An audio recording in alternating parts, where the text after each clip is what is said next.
Around the world uniting today in a series of rallies calling for climate justice. It comes as global leaders continue meeting in Scotland for the COP26 UN Climate Change Conference. Dahlia Ashry takes us to a demonstration in Toronto. Hundreds of climate activists were on legislature grounds this afternoon. A coalition of labor, environmental and social justice groups organized the climate rally, taking the matter in their own hands and calling for change. All coming together to put pressure for real action to solve the climate crisis that doesn't leave any community or person behind.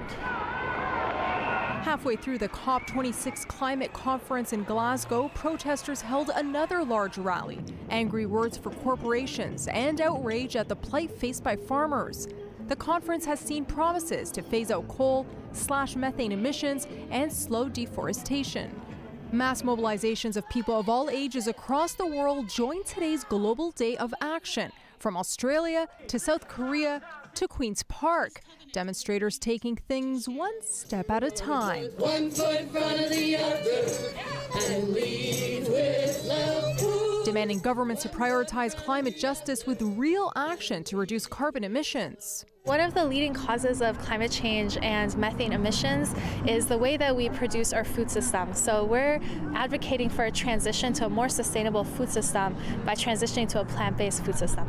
I spoke to one member from the Indigenous community at today's climate rally, and she's calling on the Canadian government to ensure that Indigenous voices are at the forefront of climate change discussions. Indigenous people have rights and they have to be consulted, and they have the say on what happens on their lands and resources. We need to rather see pipelines of water to Indigenous communities instead of oil pipelines. For youth activists like Zoe Curie-Matzner, the climate crisis is important now more than ever.